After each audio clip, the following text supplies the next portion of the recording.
Reverend Karla. Welcome to Spirituality Matters. And now I invite you to settle in and let's find that sacred space between here where I am and there where you are. And let us be reminded that the holy transcends our physical bodies and our time together is just as sacred and meaningful as if we were sitting beside one another. Okay, let's get started. And friends, I am so excited about today's podcast interview. This is Jaime Mahler. Jaime is a licensed mental health professional, and I met Jaime on TikTok. Jaime, welcome. It's such an honor to have you here. Hi, I'm so happy to be here. I love talking about all things religious deconstruction, all of that stuff. So happy to be here. Well, we'll have so many things to cover. I can almost see this being like a part 1 and 2, but we'll just see where this goes today. So Jaime, you and I became acquainted like almost, I think the week I hopped on TikTok. I found you after I think I posted something about what I termed passive conversion therapy. And you shared that, and what I was I'm finding my words around some of these things the things I experienced in church, and one of those was this concept of a welcoming church that welcomes the LGBTQ community in, but they have boundaries on parts of the church life that they can't participate in. And both you and I have shared content on TikTok, which, by the way, if you are not following, at the end of this podcast, we'll give Jaime an opportunity to share what's going on in her life and how you can work with her. But if you are not following her on TikTok, my friends, every video is like a therapy session. You can start taking notes, even your funny ones, and even the ones where you're sharing where you're showing up vulnerable, but at Recollected Self. And like I said, we'll also put these in the show notes so you can find her.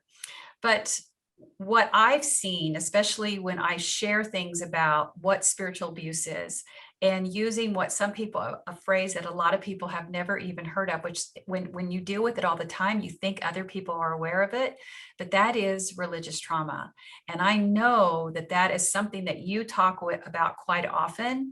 And I just want to open the floor and allow you to speak what your experience has been with working with people, and especially some of the content that you share on your social media platforms.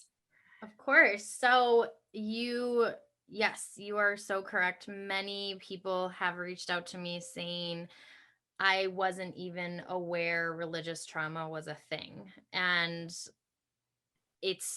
yeah, you're right. Every time I hear that, I get shocked because I'm so immersed in it, but it's absolutely true. There's so many people that conceptualize what they went through in the church and they categorize it in a certain way. And that's actually very common with the clients that I work with. So I do coaching, but I also do obviously individual therapy. And one of the things that I hear a lot is people normalizing what they went through, whether that's, childhood abuse, relationship abuse. Many times they reserve that and do not allow that category applied to religious institutions, their religious leaders, possibly their parents that led them into the religion. And it's almost a protected entity that does not get allowed to be processed that way.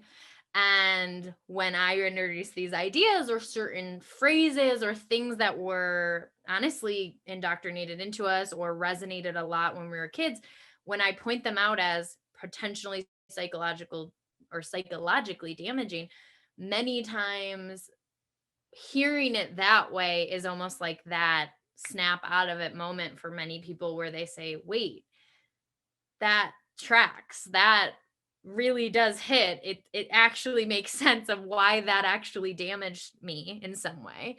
And so really what we're doing is we're putting terminology to what religious trauma is. There's a couple of things that I'm sure you'll have like a research page or something, but there's a lot of up and coming religious trauma conferences. There's an entire movement trying to get religious trauma syndrome or RTS into literature, like psychiatric literature, so we can actually honestly have some firmer ground to stand on. But remember, and I always tell people, like whoever is listening, that just because it's not in a book doesn't mean it's not real. Many times the things we go through aren't related perfectly in the DSM-5, which is our most current diagnostical manual in psychology. So none of this is meant to be, oh, well, it's not valid enough for me to process, right? It's real, it's it exists, and the more we create shared language around it, the more we can actually process it individually, but as a collective as well. That last part is so important because sometimes we don't have the words. We just know that there's something wrong inside. One question I have for you is the people that have reached out to you that where you have spoken about religious trauma and it's pinged them. They feel it. They feel that call to try to explore more about how that's connected to some of what's hurting inside. Do you see that more with people who are deconstructing? And for new followers, we use that phrase around people who have moved away from their religious heritage and are looking to explore spiritual paths, or really some people are rejecting spirituality altogether. Do you see that they're still entrenched in religion, or is it someone who is also trying to deconstruct and find their spirituality elsewhere? I think I think it's hard to speak in very general terms here, because I think when we look at deconstruction, it's almost like this huge, I don't know, it's like the Appalachian Trail where like different people, it's super, super long, and some people have started and, stopped. I was just doing, so I'll talk about this later, but I have my own podcast. We were just interviewing this morning. And it's interesting when people talk about where they're on the journey, and they almost try to like validate where they're on the journey. They're like, oh, well, I just started, so I don't know. And it's like all points of the journey are valid, Mhm. including going back to the faith system that you had, and then we called it an ebb and flow, going in and out of the belief system, feeling aligned and then feeling not aligned. All of that is allowed. All of that is allowed. So when you're asking me like, where are they typically at? I actually think I see many people on just different stages. So I Okay. have people that when it resonates, I think usually they're in the questioning phase. They're in the so I have these like little constructs of deconstruction and how I've tried to develop language around it. But the questioning phase would be more for, I'm trying to come to terms with what the questions are, trying to define the questions, trying to allow space for the questions, trying to be okay with not having an answer. And when you hear someone present a topic, where, hey, this might be religious trauma, or this might be religious or spiritual abuse, when you hear that and it resonates, it might be the questioning phase. And then it being allowed to be absorbed would be more of the processing phase. And where that ends up is usually whether or not you're walking forward on your journey or you're ebbing and flowing back to it. So it's very complex. And I want to say that it's hard to quantify, where someone is, where when I say something like impactful, or when I say something that is I'm trying to think of like even a thing that might have impacted you, Carla, like when I talk about like phrases that honestly are painful for people to hear. Oh, that's God a has good a one. plan. Everything happens for a reason. God's testing you. When I talk about that as actually some variation of manipulation, sometimes that hurts people to hear because they're like, that wasn't my intention. And I explain to people, when you're deconstructing, some of that feels like almost weaponized. Like I weaponized God's, I don't know, omnipotent, like whatever, omniscience, like all knowing, like I weaponize that to try to keep you into the faith system. And so that can hit for different reasons, right? So someone can be in the beginning stages of deconstruction and it can hit, or they can be way far deeper and then they encounter a family member or a religious leader that comes back into the fold and says, like some weaponized statement, and that can hit hard too. That can be a ping, that can be a kind of how you're referring to it. It can be this moment of, oh my gosh, I'm in pain, or this is hitting hard.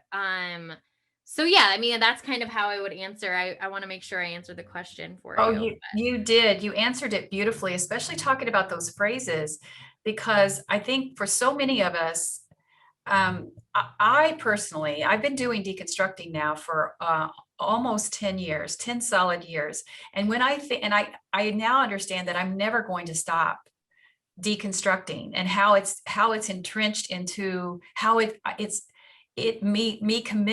my being committed to this deconstruction process ensures that I will continue to heal. And just this weekend, I had a moment where I said something that where someone was holding the space, but I said something about, oh, he looks like Jesus. And I said it in the middle of a conversation about a white person on TikTok, and actually his experience about getting mass reported, as we were talking about earlier. And thankfully, this person said, you mean your indoctrinated white belief? And there for a brief second, Jamie, it was like, oh, I got a little defensive, but wait a minute, that was so true. How did I just do that after 10 years? But how easy it is to slip back, but also understanding that I was already triggered because this person is getting mass reported and he's thinking about going private for a while. And it's like, oh, the world needs him right now. He's doing so much good. So in that place of being unbalanced, look what showed up for me. Yeah. As almost like I reverted back into some old patterns, and how easy. I haven't said anything about anybody looking like Jesus forever. It just without Just came out, right? qualifying Yeah. in some way. But yeah, those phrases are a big one.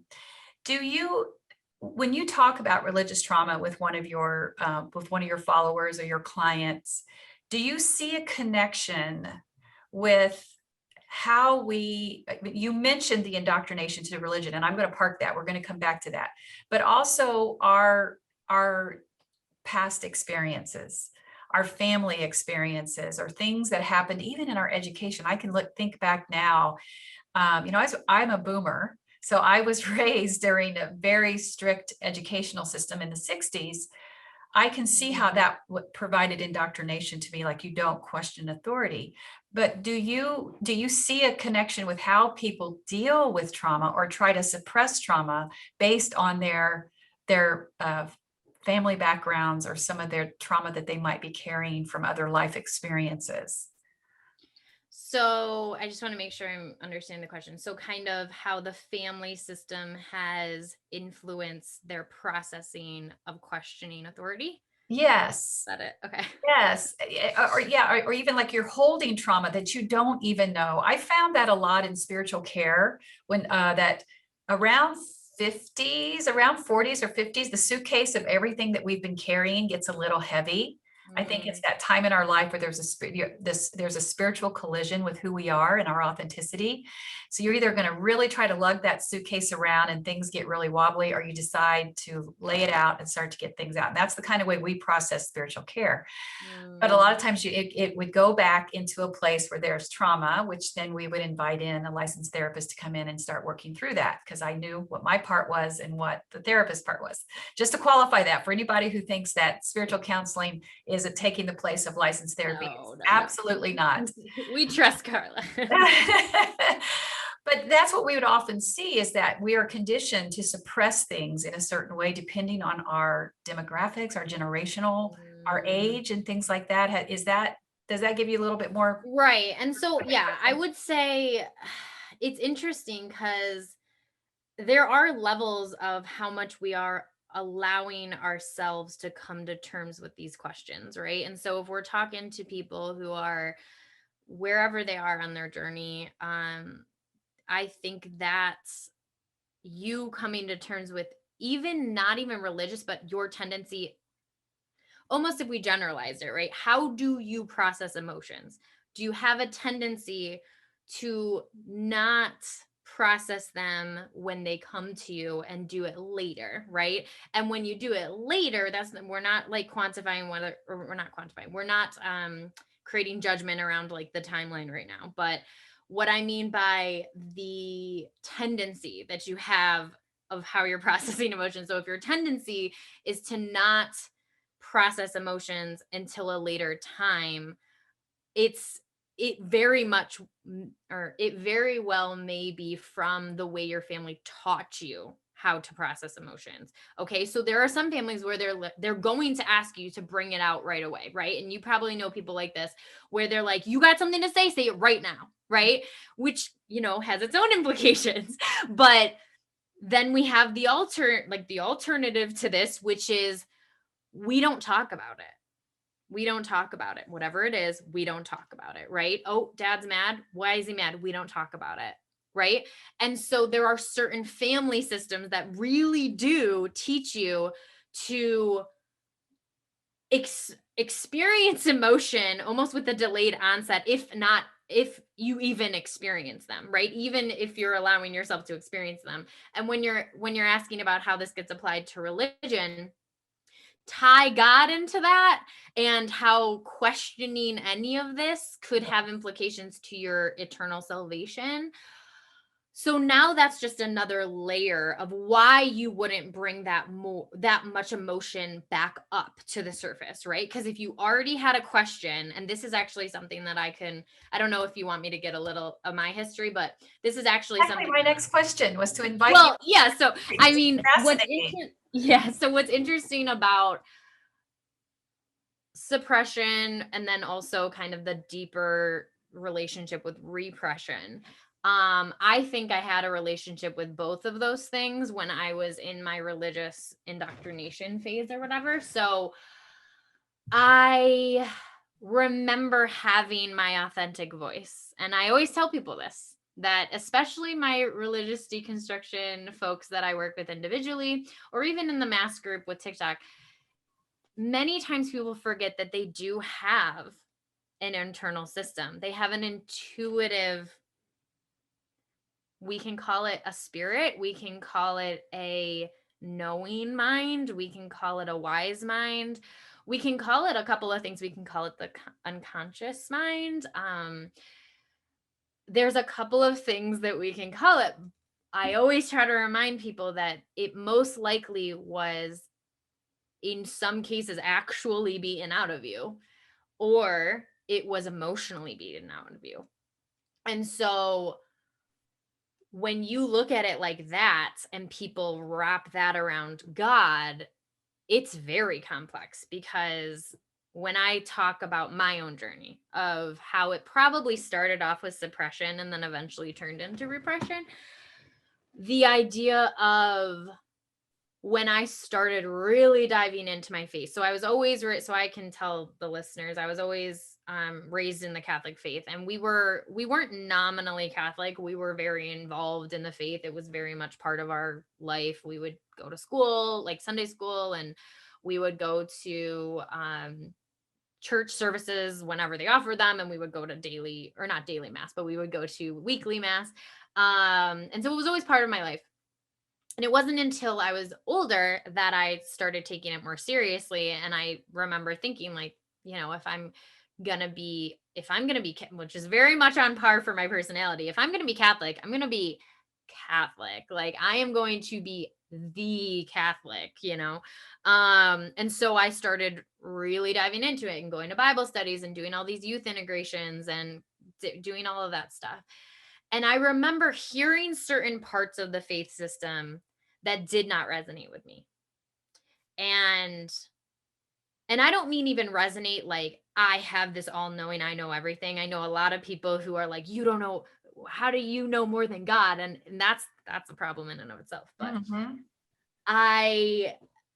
I remember hearing certain teachings. So a couple of them right off the bat were teachings about women and their experience in marriage, like certain teachings on birth control, the LGBTQ stance. There was a couple of very visceral teachings that I remember having that moment of, I don't know. I don't know how this is going to ever settle in my soul. So what my choice was, that was laid out before me, is I either be a good Catholic and somehow learn to suppress that voice, or I am eternally damned. Like, I am eternally damned, and I listen to that voice and I figure out where that's coming from and I figure out what that means. Right. And so the alternative was way too unknown, way too scary, way too much wilderness talk. Like, I would be walking straight into the, unknown. And I was so uncomfortable there. So it was so much more comfortable to just push that voice down, even though it really hurt me in the end. It was so much more comfortable in the meantime to just push her deeper into my faith and suppress that voice.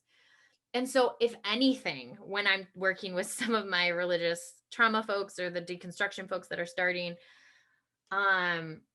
it's this idea of, what is that voice and where is that voice?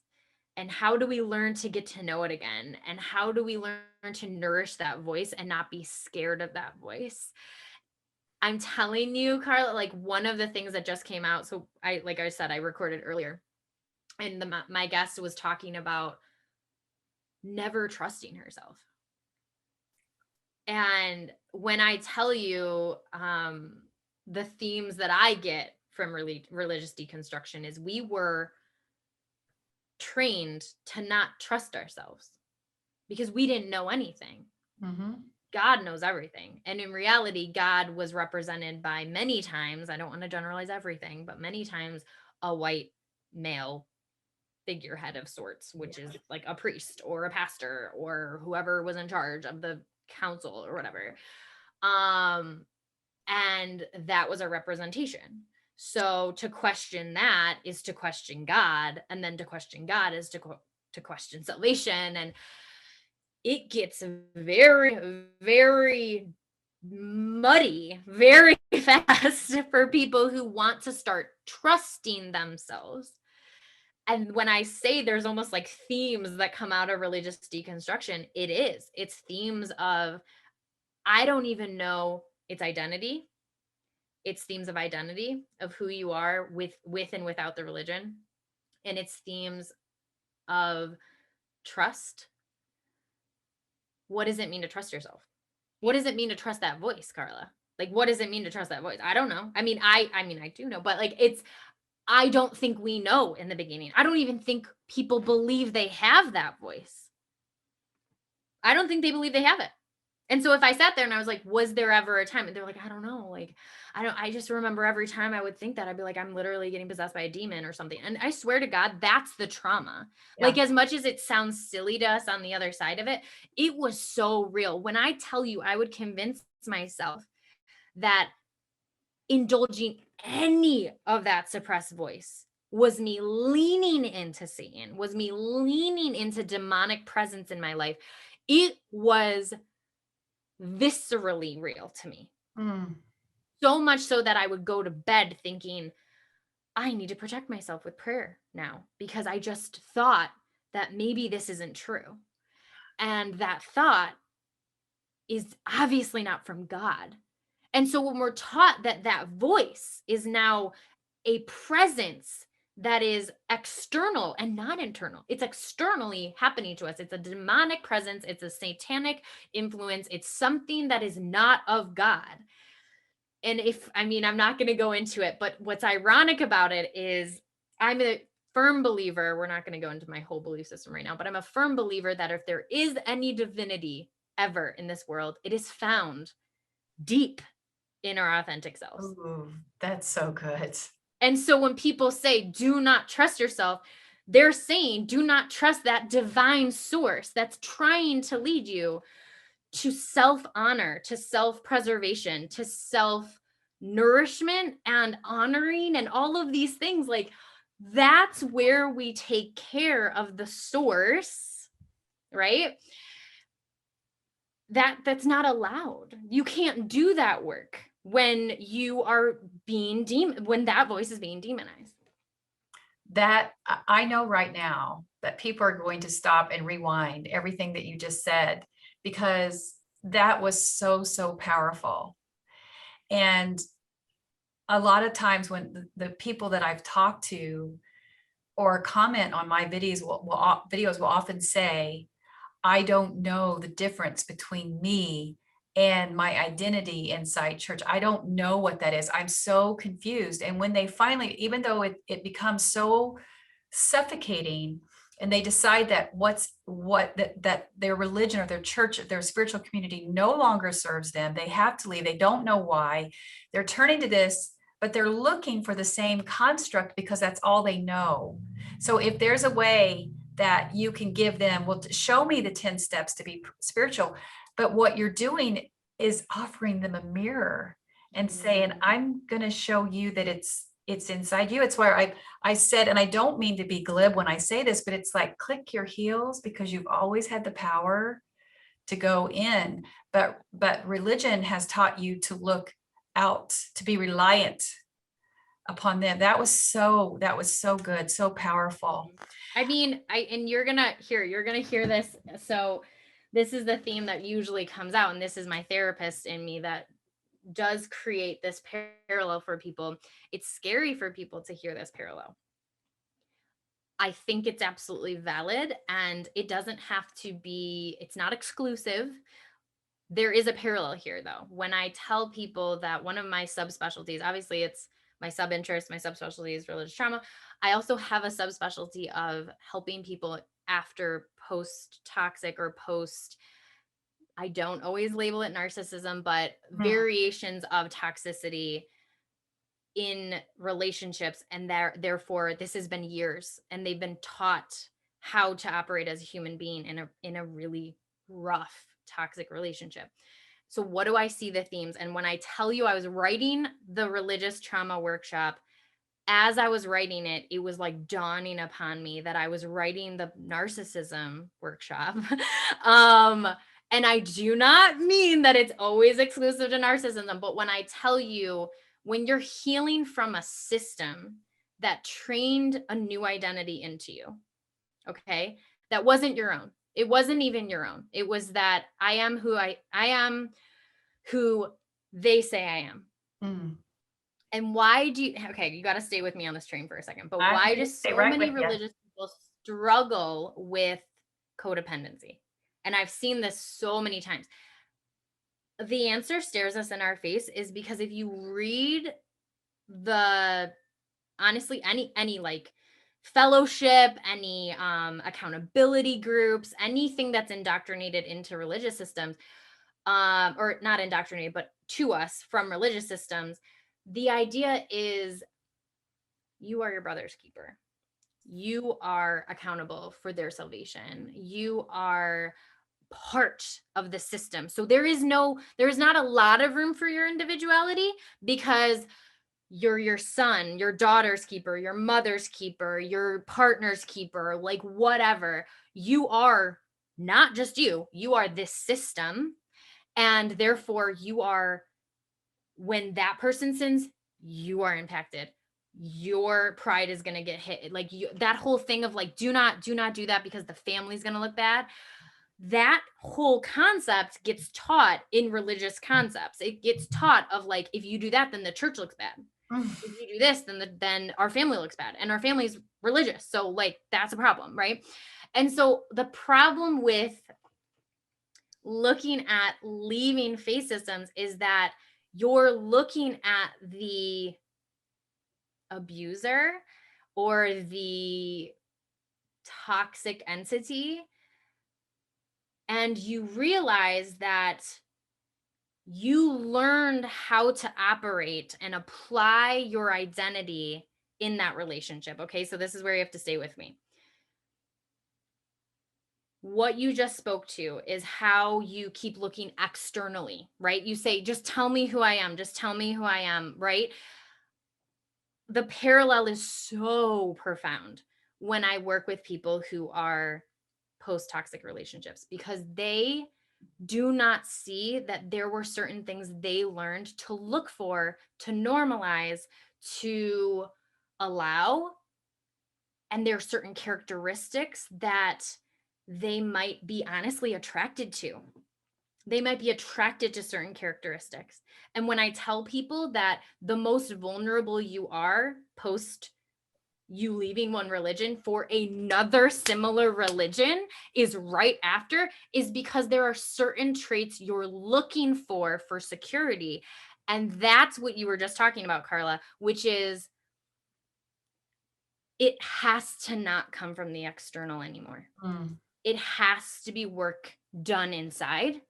And so every time I'm working with someone who's post-toxic relationship, I say, we're not victim blaming. I am not sitting here and saying you are at fault for what that church did to you or for what that human being did to you, but I want you to look inward and I want you to ask yourself, what things are attracted to you right now? Or what, not even what are attracted to you, what are you attracted to?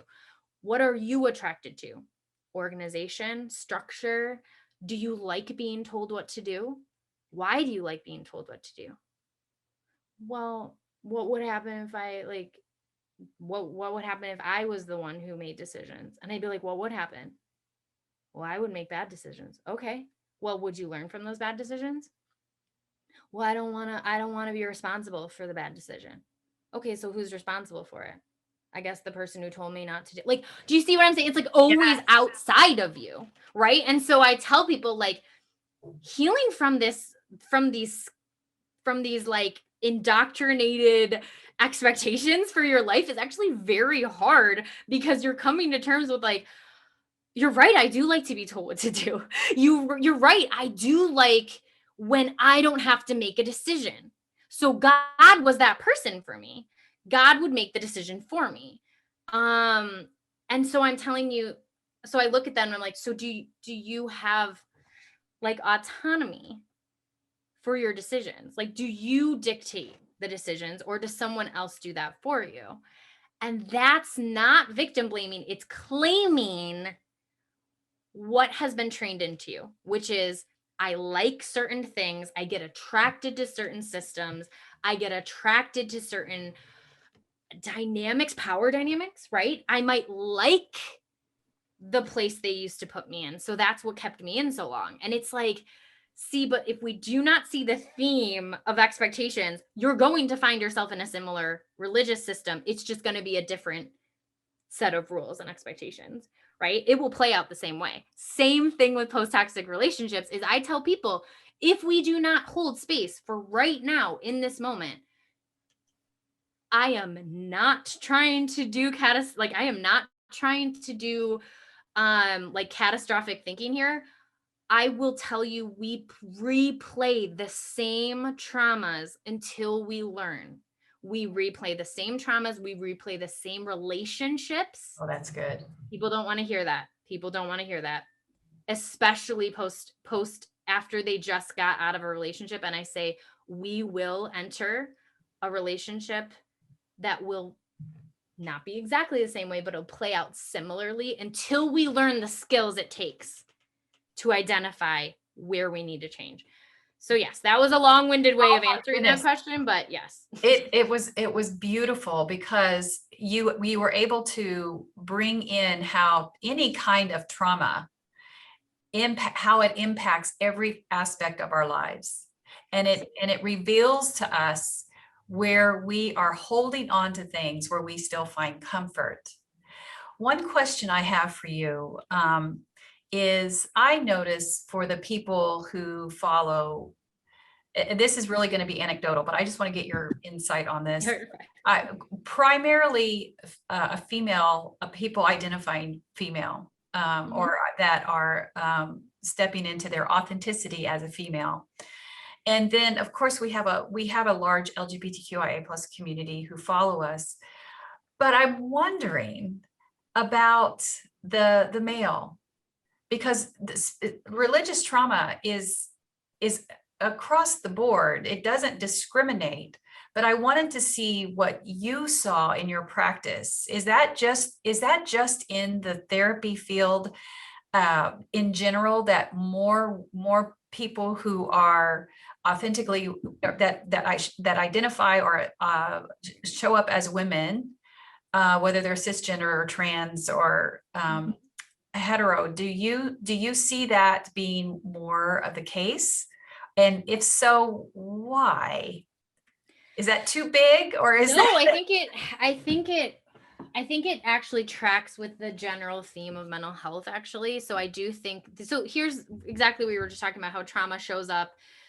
Let's apply it to religion right now, but it will show up and have similar themes. Same thing with mental health and any processing, right? So if we're processing like what religious trauma is, that's processing an internal mechanism. You're doing internal processing, you're doing emotional processing, you're doing very heavy lifting when it comes to being humble and acknowledging that there are certain parts of you that need healing and there are certain parts of you that are flawed. And that's the problem, is many people hear that and they think I'm victim blaming. Like, did you see what the church did to me? Like, why are you blaming me? And I'm saying we have to hold space with how we were morphed into certain beings that had expectations, and that changes the way we apply, how we apply and show up to life, like how we apply those systems into our life. And so when we think of or people who identify as men, it's like we think about, and I'm going to just use the term men right now in a general sense, that's what I mean, okay? So when we look at men, many times what men are asked to do is to just, they're doers, right? They're doers. They just got to show up, they got to get the work done, and then they got to get out of there, right? And women are always looked at as more of the like processors. They process emotion, they express emotion more, they can hold space for more emotion. They're the emotional creatures, and men are the, you know, physical creatures that, you know, just are put to action and they just show up, right? And what's sad is that I think it just follows the general cultural narratives of how men get taught they don't really have, there's no real space for their emotions. And there's no place for your questions. There's no place for your, I mean, everything that women go through when they're struggling with their deconstruction. It's just sad because I think men, actually, to me, what's actually the most sad part about in general men's mental health is that if you've looked at any statistics, actually, and you know, this is a slight trigger warning, but if you've looked at any statistics, the men's statistic for suicidal like completion is astronomical. Oh, And there's like, it's so stark if you ever look at the stats. And women are more likely to like attempt but not complete, right? And they usually say, oh well, it's because men choose more lethal means, and they, you know, there's all these stats on suicidality or whatever. But what I find sad is that there's all of these stats of how many women seek help, they, you know, how many women are going to therapy, how many women are doing this XYZ when they're tending to their own emotional processing. And then you look at my stats, and I'm sure you could look at your stats. I know this is sheer anecdotal, but mine's really pathetic. Like mine's, I think 85 women, and you know, the rest men. And I'm sitting here like, it's not even close. That's not even close. And there's some therapists on the app that's like 4% men. Like I've seen stats like come up and they're like, this is pathetic, right? And it's just anecdotal and it's just TikTok. And yes, I actually think more, honestly, this is just my 2 cents. I think more women are on TikTok right now. But that's just my 2 cents. That's just my 2 cents. Not stats or anything. But I think when we're looking at the greater picture though, is, do men think they have a place in this narrative? If they don't think they have a place, they're not going to show up. yeah. And many times, and this is actually something that I probably am at fault with, is many times women deconstruct because of the patriarchy. And so when men are trying to do that, they're almost at odds Yeah. with the system that plays in their favor, right? And so then there's that whole guilt thing that they're dealing with because they're like, I feel guilty for being a man, right? And it's like, that's even more complex because they see how the system worked for them. And then they have that added layer of, what does it mean now that I'm, questioning it? So, I mean, it's not a perfect answer, but I do think it just tracks with the general themes for mental health. I really think it just tracks with the themes that we see. If you could provide those suicide stats, I will put those in I the, want to say, yeah, I'm even looking if like, I'm sure they're not even recent, but like even probably before the pandemic might be a little bit more, I don't want to say accurate, but I'm sure the pandemic did not help, like, oh, because of the absolutely. huge implications. But I mean, even looking at probably like the last 10 years, like a collective data or a metadata, like it's just sad. And that's actually like what you're going to find. And some people who are going to, maybe have 2 cents to add to this conversation. It's like, well, men usually choose very lethal means. And so of course they're going to complete more. And that is something to be said, is Yeah. the method that men typically use, which we won't go into, but it's just more likely to end in death. So Well, you're right. That opens up a whole other door that we can't hold the space for today. no, yeah, But that's a whole nother topic. yeah, but I do appreciate you bringing it to the table because I think it is a reflection of them, men not being able yet to feel seen or have a safe space to go. And I know that those words together even have a feminine overtone, a nurturing overtone that some people will reject if they're rejecting that kind of gentle, loving touches that come with a good therapist who's not afraid to hold someone accountable, but yet it comes from a place of nurturing one to help to be able to hold that space so they're feeling safe enough to explore when it's really uncomfortable. Right. So, Carla, I actually think you just brought up an amazing theme that I don't know if you want to go with, but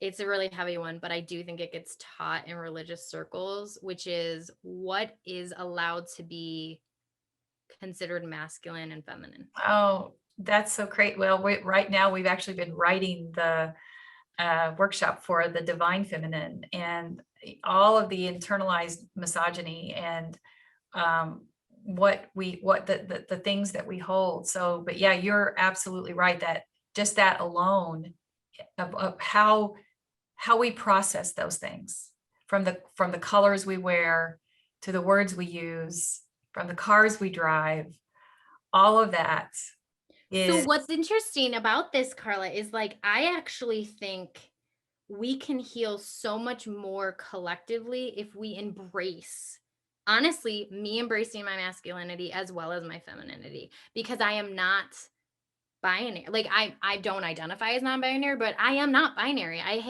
There's a reason why some of the cultures have the word two spirit, yes, because it literally means there's this collective energy and integrated energy, and neither of those are rejected. They're honored. Some of them come out more prominently, but they're honored in ourselves, right? And so I think of men, and this is what's very sad, is women can have masculine energy. They can freely express themselves. And yes, sometimes there's, like terms that people throw around when someone comes at them with masculine energy. And many times they're disservice to the LGBTQ community. And at the same time, I think of the dynamic that men get when they show up with feminine energy. And I don't even know if I want to like we can label it that, but almost honoring that side of them as saying, I want to nourish, I want to process, I want to hold space, I want to create and cultivate meaningful, layered, complex relationships. And men are obviously capable of that. And many of them do that. Sometimes they're risking being called whatever, like whatever derogatory term that you want to align with a feminine energy is. Um, I'm sure there's like a million things that people call each other, but it's this idea of if they lean into it too far, they're risking that masculine facade.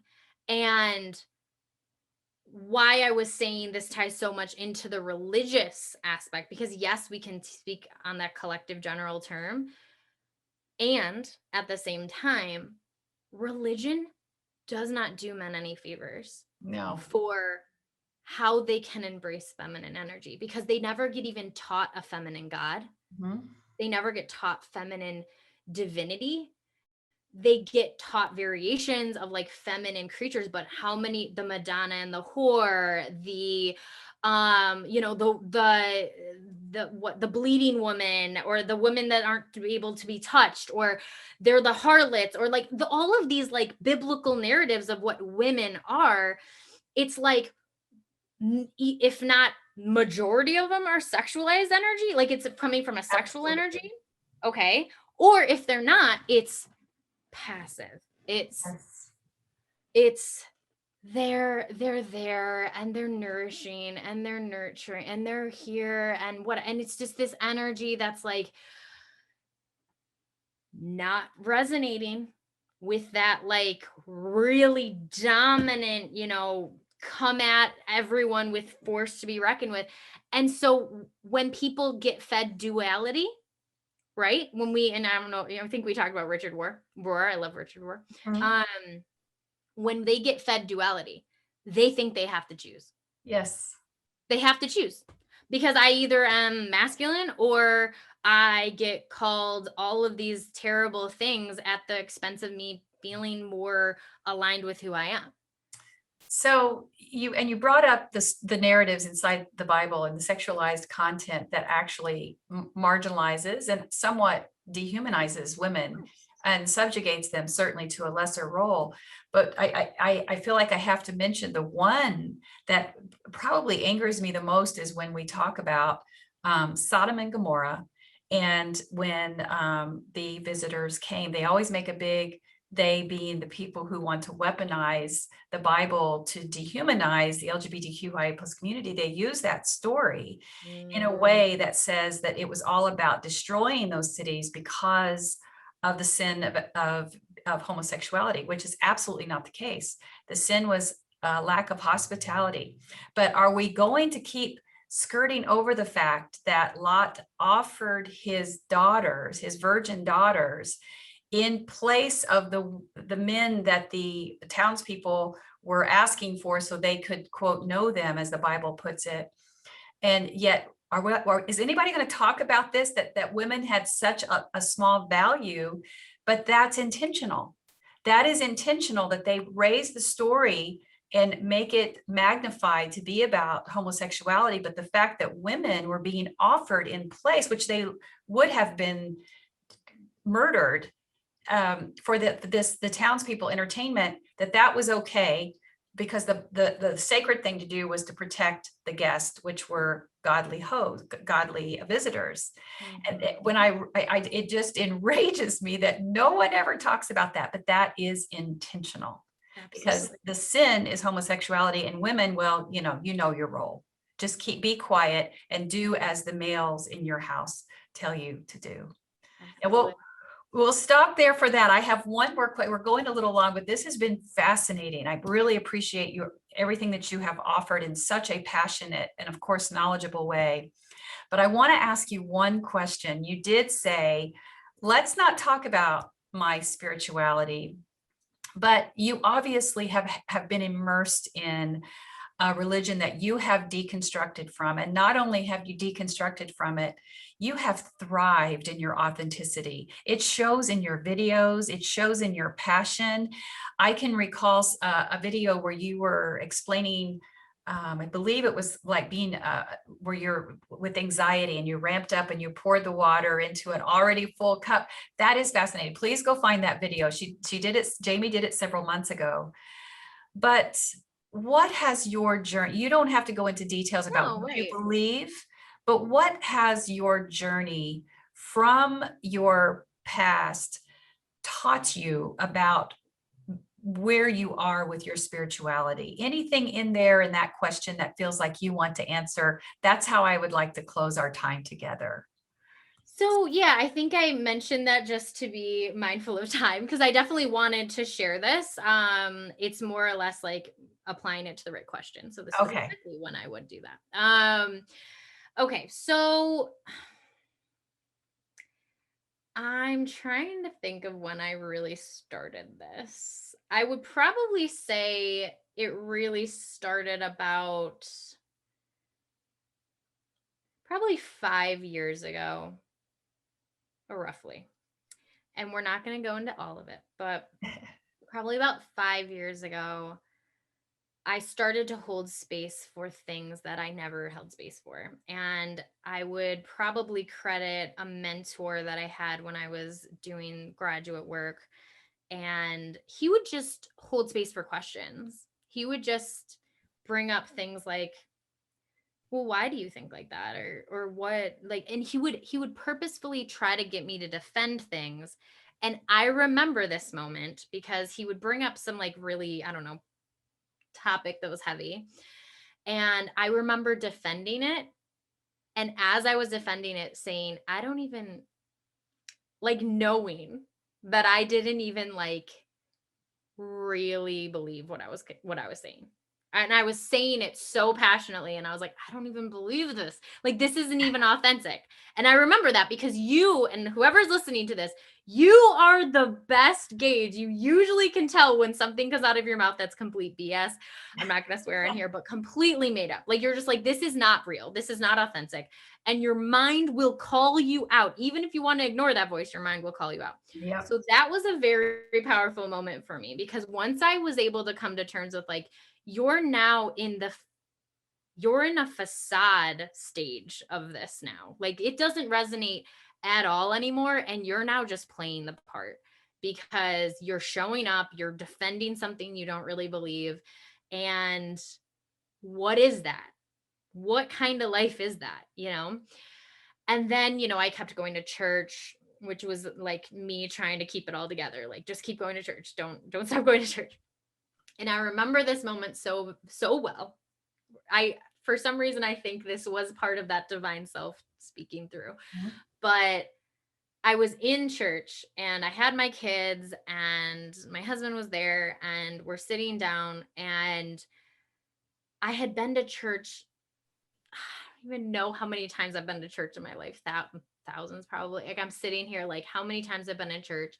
And for some reason that day, it was almost like a light switch went off and I like opened my eyes and I feel like I can get chills right now talking about, but it's like I opened my eyes for the first time and I looked around and I said, in my mind, almost a voice echoed and it was almost tangible. Like if like I could record it in my voice saying, you don't belong here anymore. Mm. Like you don't belong here anymore. This is not you anymore. And it was this visceral part of me acknowledging that who I thought I was has slowly evolved into something else. And I had a choice. I had to honor who I was evolving into, or I would have to force myself back into a mold that I don't fit anymore. And I feel like I could cry right now, but that is why so many people come to me struggling with where they go next because I've once heard that like I work with a bunch of clinicians and we always collaborate, and one of the best definitions I've ever heard of trauma is a ripping apart of who you once defined yourself to be. Mm. So if you defined yourself as, I don't know, like innocent, and someone robbed you of your innocence, there's trauma. If you thought you were strong and someone robbed you of your vision of strength, that's trauma. Like anything that takes away from the integrity of who you thought you were can, in theory, resonate as trauma. So, religious trauma is so real because you defined yourself for so many years, if not people who are listening who are 40, 50. So, however, whenever they're doing this, this might have been their entire identity, their entire life. And when someone sits there and says, I'm not this person anymore, You have to work to redefine who you've become. And it's very, very overwhelming at first. And it takes time to unlearn and untangle. And it takes a lot of work to be gentle, because many faith systems do not allow for self-compassion, do not allow for self-nourishment and self restoration and self-cultivating, like all of these things that come from the inner depths of who you are. That doesn't have space. That there's no space for that in religious institutions that say, we tell you who you are, we tell you how to think, we tell you when to do this, when to do that, how to do this, when to not do this. And so the fact that when you lose that institution or that structure, whatever system that is, when I tell you, it was beyond terrifying for me to try to define that for myself. It was and is still probably the scariest thing I've ever done. And it led to a lot of pain. And so I'm being honest with your listeners, because it is not the easiest track to deconstruct. Many times people will say it's just easier to stay in this system. Oh, and bacon And in some regard, exactly. And in some regard, this is their own journey. Like, there's nothing we can do other than them just coming to terms with where they're at right now, right? And so I tell people who are listening, like, it is hard, it's scary, but it's the best work you'll ever do. And that's one of the things you hear me say all the time on TikTok. It is, self-work is the best work. It's the best work that you'll ever do, waking up every day, because it's what will lead you to the most authentic version of yourself. And what happens in the midst of all of that journey is things fall apart, things come together, friendships go to the wayside, family dynamics shift. And to know that you are on the other side of that authentic, to me, is the greatest treasure. It's the greatest treasure, because I've said this in some variation, but I'm like, you wake up with yourself every day. You walk with yourself every day. Your internal voice is there with you every day.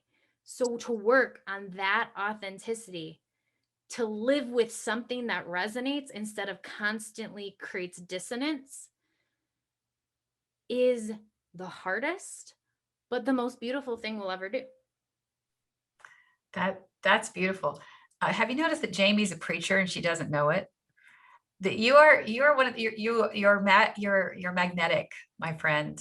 And this has been amazing. This might be a record for how long one of my podcasts. I'm so sorry. Yeah, we don't know. Oh, listen, I am honored. There was no place where I was going to cut off anything that you said, because this has been, we have been to church, we have been in session, and I charge my listeners to listen and re-listen to Jamie's words, because this is foundational for wherever you are in your walk to authenticity.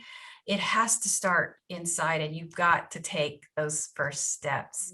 Jaime Mahler, thank you so much. Tell my listeners how they can work with you, and please talk about your workshop. Okay, so if you want to work with me, there's a couple different ways. I would say just start with my website, recollectedself.com. I'm sure she'll tag it in the show notes, but that's probably the easiest way to just see what I offer. I offer one-on-ones, coaching. Obviously, if you're in New York, you can work with me in the therapeutic elements. The workshops are designed to be live and interactive. So they're just launched, and the ones that probably will interest, actually, both of them may be of interest to whoever's listening, but one of them is related to all around religious deconstruction. And that will kind of walk everyone through different prompts, exercises, things to kind of nourish that journey for you. And then the other one is all related to self-awareness. And they actually can tie in really well together. But if you want to, like you look at it, but self-awareness, if you've ever been on my TikTok, I like to challenge that authentic voice. And so many times people don't know how to find that in general terms, not even related to religion. And that authentic voice comes with holding space and allowance energy. You're going to hear me say that if you ever go on my page. Allowance energy is the most powerful energy because it asks you to sit with things that you've never held space for. So self-awareness is key. If you ever are doing any type of self-work, I always tell people start on self-awareness because self-awareness is extremely layered. And then we have the religious deconstruction workshop that is ready and it's launching and it's going at the end of August. That's when I'm doing the workshop. So join and I will see you at the workshop if you want to come. Check it out at recollectedself.com. Jaime, once again, thank you so much. I'll close us out here. Okay, beloveds, I'm honored to be in this space with you, and I pray you receive something. I know I did because the teacher teaches what she needs to hear, but today the teacher was Jaime, and again, thank you so much. And now, beloveds, go in peace and be at peace, and go in love, and may you be loved. Go and know that others are on this journey with you, and you are not alone. You are seen and deeply and unconditionally loved just the way you are. Blessings on your week, and we will see you soon. Bye for now. Hey everyone, it's Rev Karla. So I get the honor of doing the outro this week for the podcast. I wanted to say how much I enjoyed interviewing Jaime Mahler. I hope you found so much inspiration and information for you, especially for those of you who are deconstructing from your religion. It's so, so important that we help each other and we find each other. And that's why I decided to do the outro, because I am so excited to help Jaime launch her podcast called Unlearned, a journey through religious deconstruction. Now, Jaime is just getting started with this podcast, but she is compiling all kinds of stories and experiences that are going to resonate deeply with you. And as a licensed therapist, she'll be able to bring a very unique and healing perspective. So be sure to tune in to Unlearned to learn more about religious deconstruction. You can also find Jaime at recollectedself.com, and we will also post all of that information on the show notes. Thank you so, so much. Have a great day.